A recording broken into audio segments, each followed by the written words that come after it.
겸손과 기도.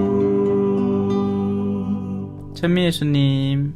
그때 예수님께서 제자들에게 말씀하셨다.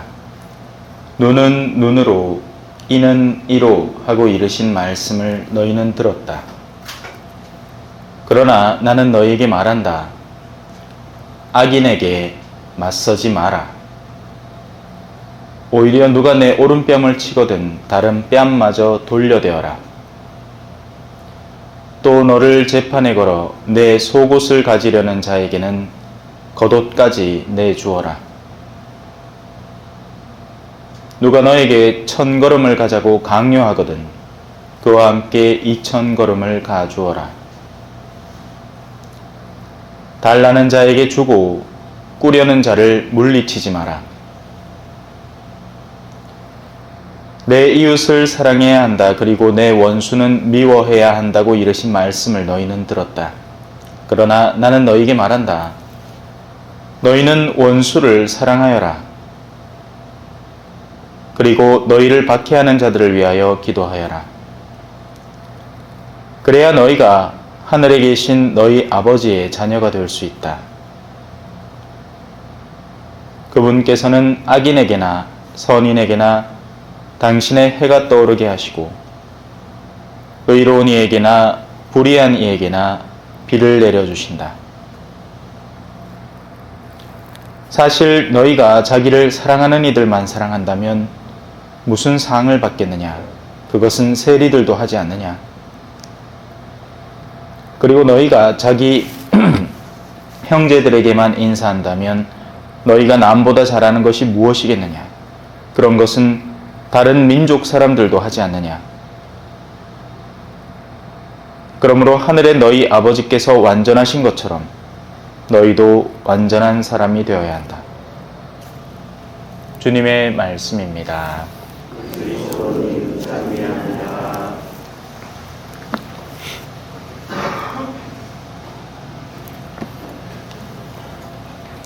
찬미 예수님.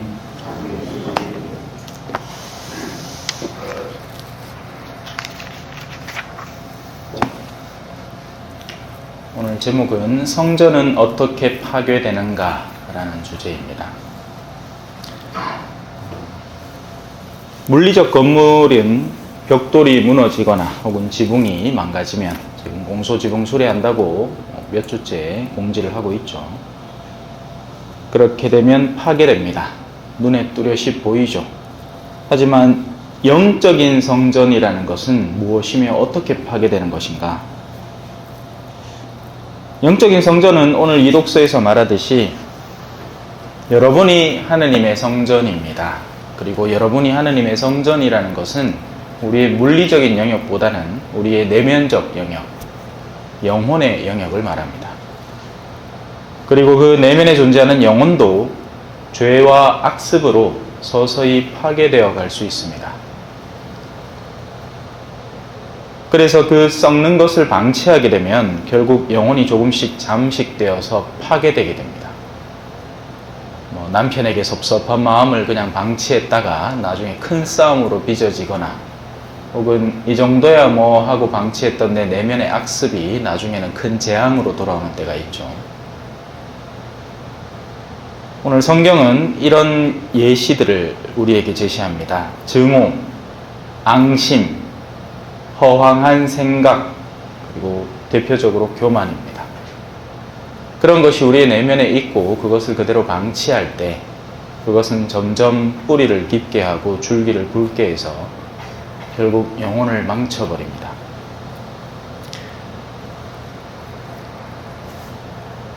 그러한 것을 방치하는 것, 그것이 없기를 바라지는 말아야 됩니다. 그건 항상 우리 안에서 피어오르는 마치 잡초가 매년 또 새롭게 피어오르는 것처럼 항상 있을 겁니다. 문제는 그것을 방치하는 데 있는 거죠.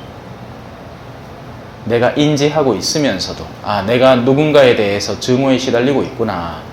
나의 내면 속에 어떤 교만이 자리해서 누가 나의 자존심에 상처를 입히면 그게 굉장히 속상하구나 하는 것을 분명히 인지하면서도 그에 대한 특별한 다른 조치를 하지 않고 방치하는 겁니다. 우리가 쉽게 활동하고 알고 있듯이 우리는 외부의 물건이나 건물이 무너지는 것은 너무 쉽게 관찰하고 그에 대해서 열심히 조치를 취합니다. 어떻게든 고치려고 하죠. 마치 지금 우리 공수의 지붕처럼 말이에요.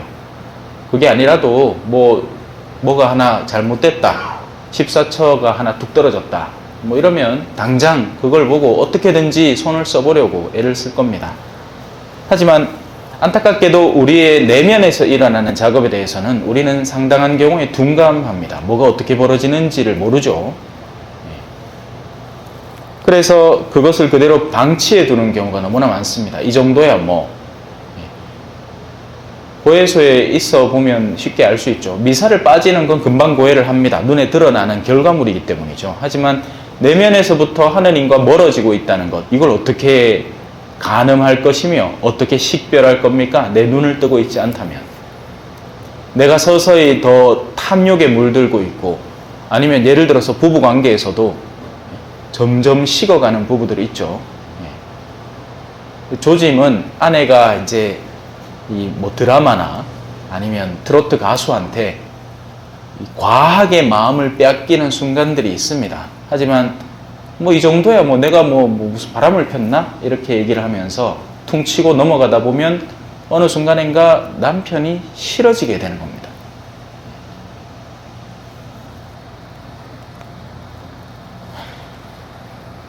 그래서 인간이 지닐 수 있는 외부적 요소들은 우리는 애를 써서 모으고 쌓고 그러니까 재력이나 아니면 직장이나 이런 것들은 애써 구축을 해 놓으려고 합니다. 하지만 거기에 힘 쏟는 만큼 정반대로 오히려 영혼이 피폐해지고 있다는 사실에 대해서는 많은 사람들이 둔감합니다. 외부적인 요소를 열심히 끌어모으다 보니 내부적인 것이 도로 마치 골다공증처럼 뼛속에 있는 건 안 보이잖아요. 그죠? 다른데 우리 에너지는 한계가 있고 우리의 신경 쓰는 데는 이 제한이 걸려 있거든요. 그래서 우리가 하루 24시간을 주로 어디에 보내는가에 따라서 하나는 충실하면서 나머지는 소홀할 수밖에 없습니다. 그걸 표현하는 성경 구절이 하느님과 마몬을 동시에 섬길 수는 없다는 이야기죠.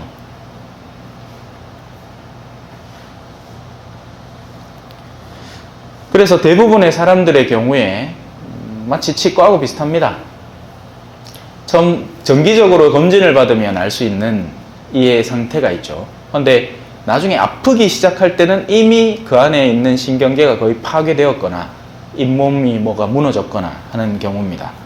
마찬가지로 영혼도 거의 그 영혼이 질식할 쯤에 다다라서야, 그러면 이제 이 사람은 벌써 심리적으로도 우울증이나 아니면 자살 충동에 심하게 시달리고 있는 경우가 많습니다. 통상적으로 그래요. 그때가 되어서야 이제 뭐가 잘못됐구나 하고는 알아봅니다. 그리고 알아보는 것도 대부분 정신과 의사나 그렇죠. 영혼을 여전히 돌보지 않는 겁니다. 왜냐하면 지금까지 돌보지 않아 왔고 어디에서부터 어떻게 시작해야 하는지를 전혀 모르기 때문이죠. 그 대표적인 예시가 부모와 자녀의 관계에서 신앙에 대한 돌봄을 살펴볼 수 있습니다. 먹이고 입히고 교육시키는 건 우리는 철두철미하게 합니다. 눈에 드러나는 결과이고 그리고 성적표라는 것이 나오기 때문이죠. 그런데 신앙을 어떻게 돌볼 겁니까? 하나님에 대한 신뢰도를 어떻게 키워낼 거예요? 우리는 무지했던 겁니다. 왜냐하면 나에게 없는, 내 손에 쥐고 있지 않은 것을 다른 이에게 줄 수는 없는 노릇이기 때문이죠. 나 자신부터 신앙생활을 하면서도 기쁘지 않았기에 신앙의 기쁨이라는 것을 선물해 줄 수가 없습니다. 나 자신부터 신앙의 열정을 지녀본 적이 없기 때문에 누군가 예비자를 초대한다거나 사람들을 적극적으로 하느님으로 이끌어가려는 노력을 해본 적이 없기 때문에 마찬가지로 같은 이 부족함으로 자녀에게 그것을 실행할 수가 없는 겁니다. 내가 애가 닳지 않기 때문에. 그래서 훗날 유산은 어떻게 이렇게 해서 모아다가 자녀들이 나중에 이렇게 할 때 도와줘야겠다. 결혼할 때 장가 갈 때 몇 천만 원 정도는 내가 해줘야겠다. 뭐 하다못해 너 능력이 좀 되면 집이라도 한 개 사줘야겠다. 이거는 계획을 잘 짭니다. 알아요. 예. 그리고 끝까지 이제 쥐는 게 통상적이죠. 예. 안줄락합니다. 왜? 주는 순간부터 알기 때문이죠. 아, 이 자녀들이 이걸 받고 나서 나를 섬길지 안 섬길지 이미 알고 있는 겁니다, 내가. 그러니 불안해서 못 주는 거죠. 반면 내면의 가치는 내가 딱히 형성해 내지도 못했고 당연히 자녀들에게서도 그것을 선물해 줄 수가 없습니다. 그냥 기껏해야 한다는 것이 이제 억지로 성당에 보내긴 하는데 주일학교가 알아서 다 해주겠지. 성당에 어떻게든 가면 거기에서 뭐라도 그냥 배우겠지. 하지만 그 아이들을 가르치는 교리교사들도 크게 다르지 않습니다. 네. 한번 보세요. 우리 자녀들 중에 교리교사를 하던 친구들이 얼마나 많이 냉담하고 있습니다. 그러면 그 아이들이 교사를 할 때 그 어린아이들에게 무엇을 전해줄 수 있었을까요? 그래서 자녀들은, 특히나 오늘날의 자녀들은 우리가 다 알다시피 세상에서 배운 가치로만 세상을 재단하고 살아가는 경우가 많고, 당연히 종교라는 것은 어리석음의 한 부분밖에 되지 않습니다. 왜 멍청하게 저 쉬는 날 가서 저 고생을 하지? 일주일 동안 고생했으면 주일은 팍 쉬어줘야지. 그러니 부모님들도 같은 마음입니다. 야야, 서울 가 힘들지? 엄마, 네, 바빠갖고 니 살면 그래 바쁜가 안다. 어쩌겠노? 쉬라. 쉽니다.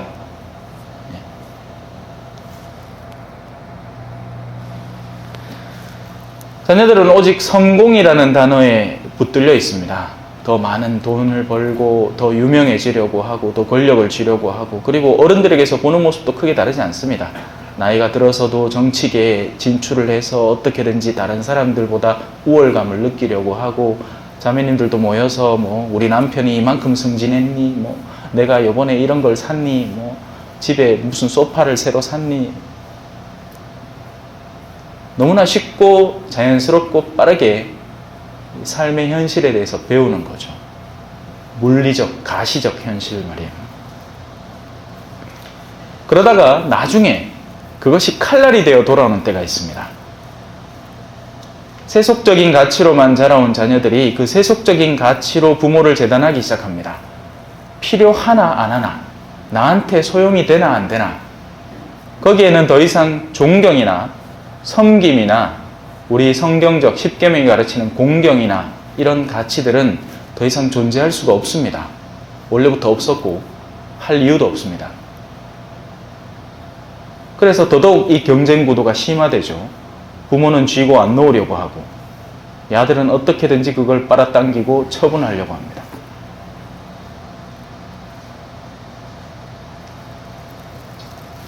성경은 이를 두고 오늘 이 독서에서 성경은 이렇게 표현합니다. 그분께서는 지혜롭다는 자들을 그들의 꾀로 붙잡으신다. 그렇게 세상에서 이 힘과 능력을 구축해온 사람들은 나름 세상에서 엄청 똑똑한 사람들입니다. 멍청한 사람들은 그렇게 못합니다. 재력을 쌓는 것도 똑똑해야 합니다. 권력을 쥐는 것도 상대편을 적절히 공격해서 그의 명예를 깎아내리고 나의 사람들을 잡아당겨서 나를 지지하게 만드는 영리함이 필요합니다. 그들은 다들 똑똑했던 사람들입니다. 그래서 우리가 우리의 성전을, 우리의 영혼을 무너뜨리지 않고 그 썩어나가는 것을 방치하지 않고 올바로 이해하고 쥐고 살아가려면 하나밖에 없습니다.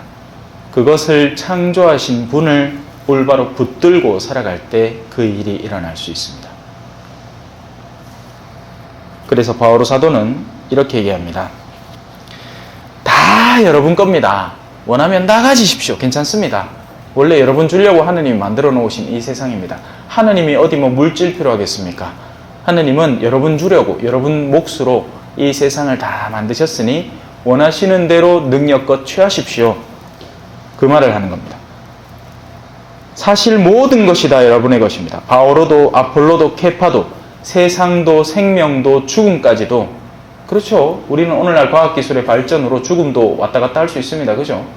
죽은 사람 CPR 해가지고 제가 중환자실에서 일해봐서 아는데 목숨만 붙여놓은 사람들이 부지기수입니다. 능력이 좋아요. 예. 생명 어떻게 붙들러 놓는 겁니다. 뭘 관으로 음식을 집어넣건 말건 뭐 이 사람이 그 안에서 영혼이 괴롭건 아니건 이든 저든 생명을 덜렁 살려 놓을 수 있습니다. 그래서 한 게 아니죠. 툭 하면 욕창 걸리고 포지션 체인지를 아무리 막 3시간마다 해도 걸릴 건 걸리는 겁니다. 살이 무슨 젤리 같은데요. 뭐. 중환자실에 있는 환자들, 누워있는 환자들 손가락으로 이렇게 누르잖아요. 그러면 지문이 그대로 찍힙니다. 살에 생기가 하나도 없어요.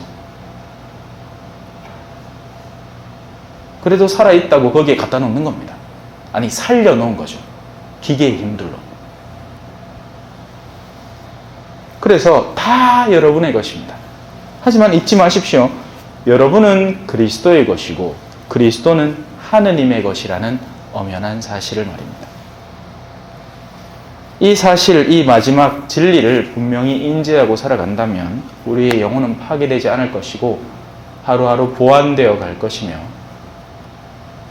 우리는 가장 목적하는 영원한 생명을 얻게 되겠죠. 아멘. 찬미 예수님, 겸손과 기도.